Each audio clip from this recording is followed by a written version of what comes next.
Kamusta? Hi, Be. Kumusta? Okay naman. Cheers muna sa pa-coffee natin dyan. Cheers! Cheers!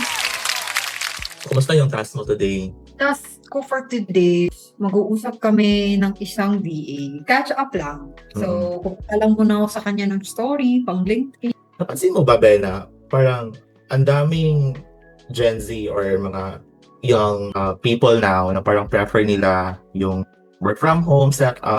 Parang gusto talaga nila ng maging virtual assistant.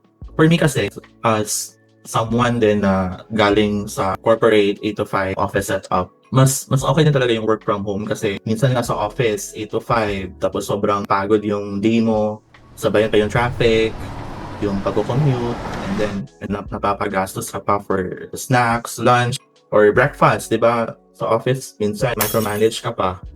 So, talagang a lot of people now, especially the young ones, find work from home as a safe space for them to build their career.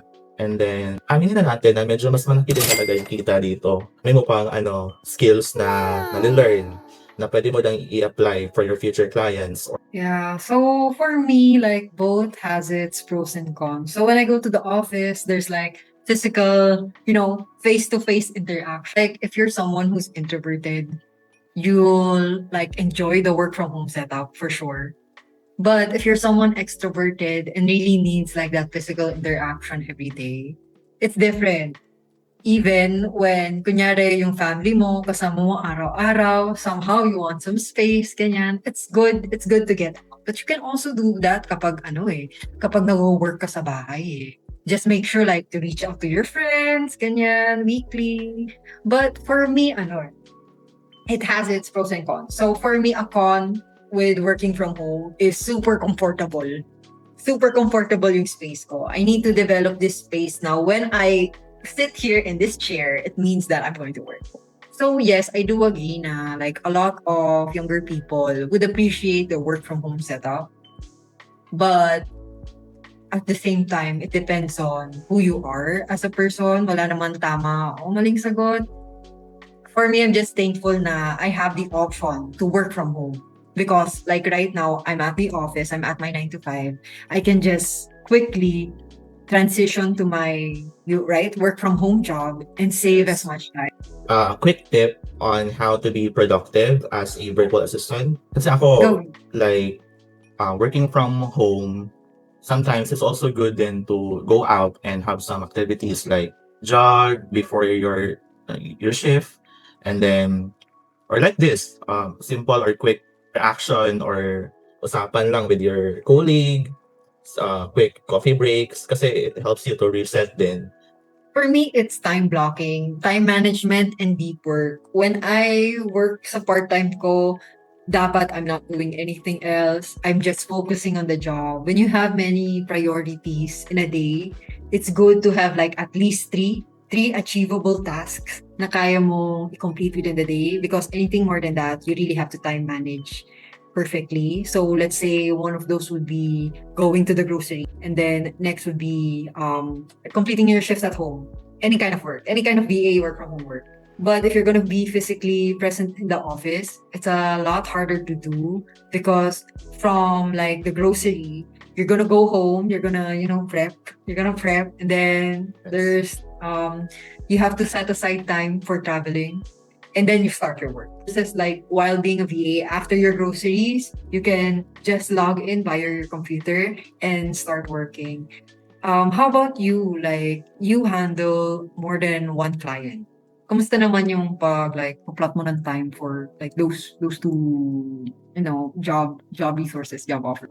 Importante din na parang you have a good communication and organizational skills. That's why in VA world, we have this CRM, or doon natin pinaplot yung mga tasks ni client, and parang start pa lang ng day mo, dapat nakaplot na yung ano yung gagawin, ano yung need ni client today, para mas magaan yung work, and then mas may focus ka this day na ito lang. Kasi kung hindi mo kasi siya i-organize yung tasking din, magiging scattered yung thoughts mo na lang. And then communication skills, dapat talaga active kayo to communicate with your client or your boss True, transparency talaga. Like, be transparent with your boss on how busy you are. Cause kung isasabay-sabay mo siya, and then you're gonna try to be this super employee, superwoman, superman, being on top of everything. I don't believe in that mindset. Hindi ako naniniwala na kaya mo, you'll be on top of everything sa buhay. Wala.